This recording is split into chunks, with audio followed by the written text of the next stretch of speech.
Advocate Bhudev Mahanandia का अभिवादन स्वीकार कीजिए। साथियों, आप देख रहे हैं voice of people, voice of Bahujan. Jayant Chaudhary NDA से शामिल होने की खबर। साधु संत आजकल संघ तक जा रहे हैं। उन्हें पता है मंदिर एक छलावा है। प्रोफेसर रितु सिंह कहती है पढ़ेंगे तो भीमराव की तरह और लड़ेंगे कोरेगांव की तरह। समाजवादी पार्टी का मुखिया सोचते हैं मुस्लिम उनकी जेब में है। बहन मायावती जी ये बताती है। यश भारती पुरस्कार से दलित को बाहर। उत्तर प्रदेश में ईवीएम के विरोध में सारा देश। घोटाला साबित हुआ तो राजनीति से संन्यास ले लूंगा और राजनीति छोड़ दूंगा, हेमंत सोरेन। आकाश आनंद जी बताते हैं बसपा मान्यवर कांसीराम जी का आदर्श चलता है। आरएस प्रवीण कुमार जी बताते हैं बहुजन समाज का विचारधारा को गांव-गांव तक हर दिल में पहुंचाने के लिए तेलंगाना का वारकर तुंगभद्रा नदी पार करते हुए बसपा का झंडा को सम्मान दिए। खबर को विस्तार से जानने के लिए आप अंत तक जुड़े रहिए। अभी तक आप हमारा चैनल को सब्सक्राइब नहीं किए तो काइंडली सब्सक्राइब कीजिए। हमारा कोशिश ये रहता है बहुजन समाज का खबर आपका पास पहुंचाने के लिए हमारा ये प्राथमिक जिम्मेदारी है। साथियों, जयंत चौधरी एनडीए में शामिल होने की खबर आ रहा है। समाजवादी पार्टी से उनका अलायंस था। सीट बंटवारे में कुछ गड़बड़ी को लेकर जयंत चौधरी ने एनडीए में शामिल होने के लिए तय कर दिया है। ये खबर से पता चल रहा है बीजेपी की खेमे में गदगद है क्योंकि एनडीए कमजोर हो रहा है। ये सोचकर आजकल साधु संत संसद क्यों जा रहे हैं?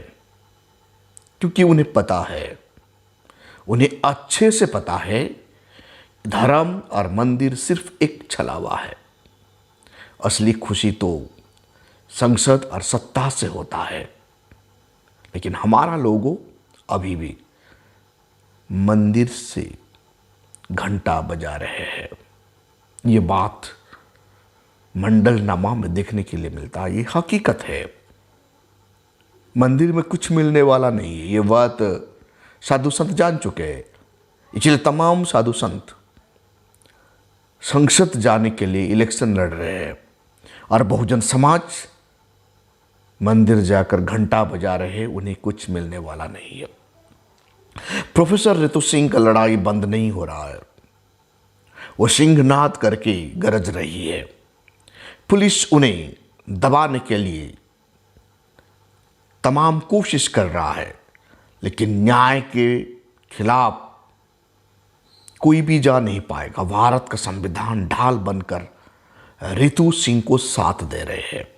आज रितु सिंह दहाड़ते हुए बताती है पढ़ेंगे भीमराव की तरह, लड़ेंगे भीमा कोरेगांव की तरह।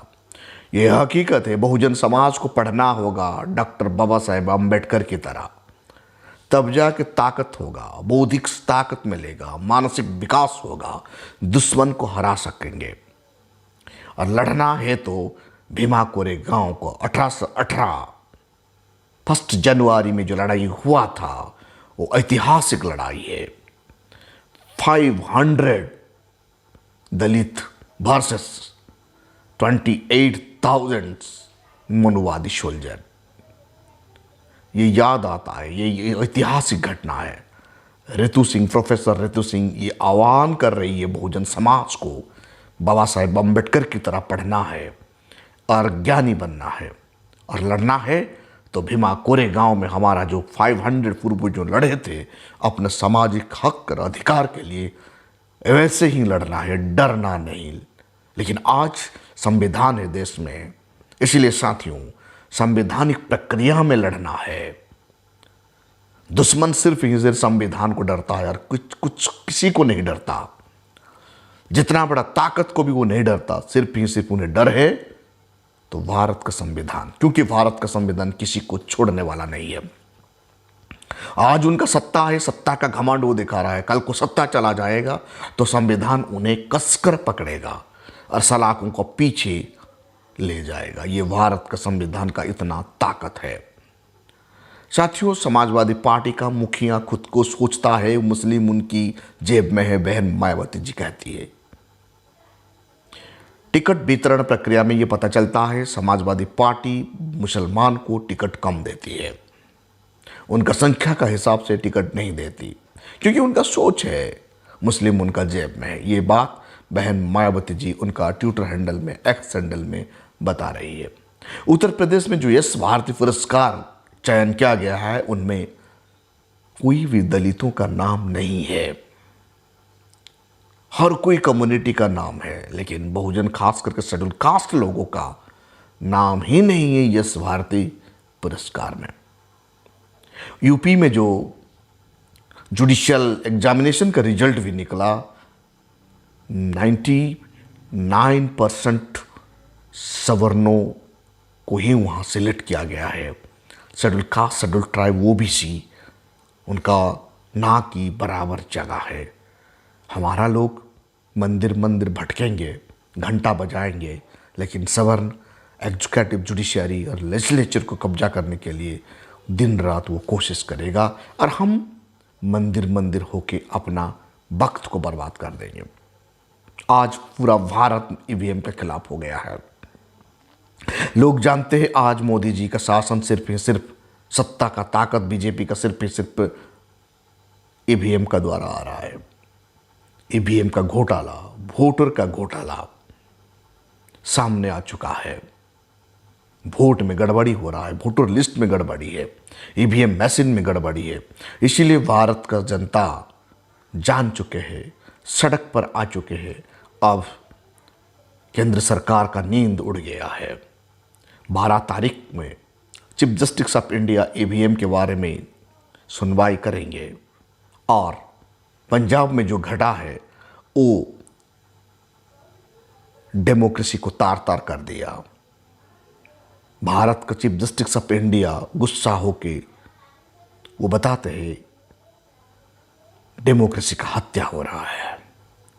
गुस्सा होने से नहीं होता, कानूनी प्रक्रिया से तुरंत इंटरिम ऑर्डर एक कर देना चाहिए था। माननीय चीफ जस्टिस ऑफ इंडिया 12 तारीख में क्या फैसला करते हैं वक्त ही बताएगा। हेमंत सोरेन ये बताते हैं घोटाला साबित हुआ तो राजनीति छोड़ दूंगा। ये आदिवासी कौम है, जिद्दी कौम है, अपने कैरेक्टर पर कभी भी काला दाग आने नहीं देता। इतिहास गवाह है। शेड्यूल कास्ट, शेड्यूल ट्राइब लोग अपना आन बान शान को कंटिन्यूटी रखने के लिए कभी सरेंडर ही नहीं करते, क्योंकि ये कम कभी गलती नहीं करता। जब वो गलती कर देता है वो खुद को फिनिश कर देता है, जब वो गलती नहीं करता वो डट कर लड़ता है। इतिहास भी गवाह है, क्योंकि ये दोगलेपन नहीं करते, क्योंकि ये समाज बुद्ध को जानते हैं।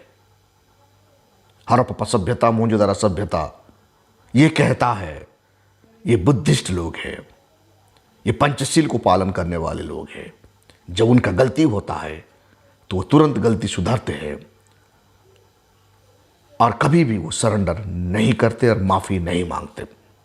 आकाश आनंद जी उनका ट्विटर हैंडल में, एक्स हैंडल में बताते हैं बसपा मान्यवर दादा साहब कांशीराम का जीवन और आदर्श पर चल रहा है।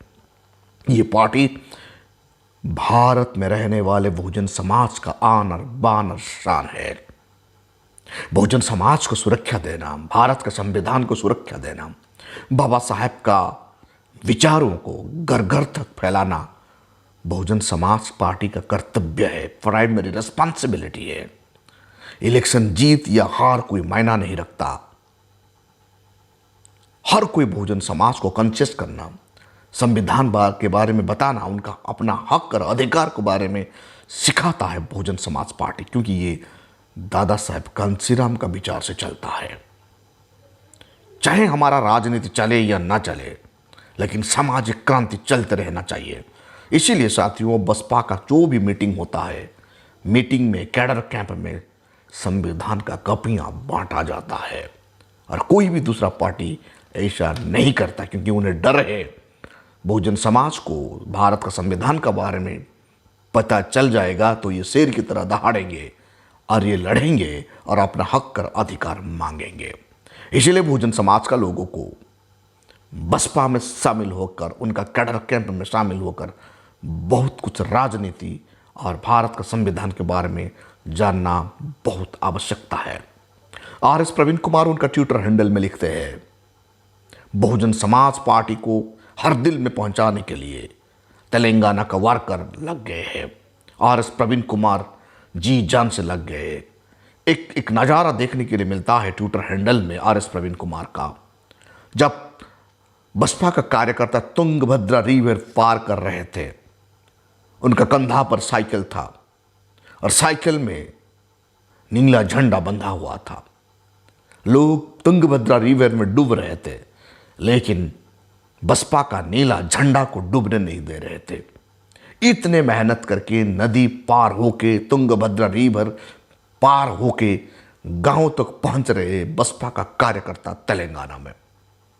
ये सब कमाल हो रहा है आर.एस. प्रवीण कुमार जी का लीडरशिप में, दादा साहेब कांशीराम का लीडरशिप में। जैसे गांव गांव तक जाते थे लोग, पैदल चल के जाते थे। बहन जी जब सड़क पर थी, जब उनको वो यंग थी, तब वो ऐसा कोई गांव ही नहीं था, हर कोई गांव को यूपी में बहन जी कवर कर रही थी। आज आर.एस. प्रवीण कुमार, आकाश आनंद जी यंग है, ये दोनों का ऊपर बहुजन समाज का भरोसा है। बहन जी दिशा निर्देश दे रही है, उनका दिशा निर्देश से आर.एस. प्रवीण कुमार, आकाश आनंद जी, भीम राजभर, हर कोई लड़ रहा है। हर कोई राज्य पदाधिकारी बसपा को आगे बढ़ाने के लिए छोटा छोटा कैडर कैंप कर रहे हैं। ये हकीकत है, हर गांव में, हर तालुका में बसपा को कैडर के माध्यम से आगे आना है। दिखावा करना नहीं चाहिए। अंदर ही अंदर कैडर कैंप को जब हम उनका वॉल्यूम बढ़ा देंगे तो भारत में पूरा संविधान बचेगा, भारत का शासन और प्रशासन बहुजनों का कब्जा में आएगा।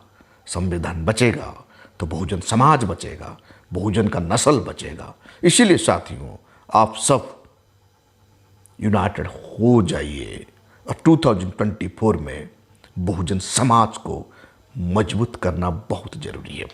Thank you. जय भीम।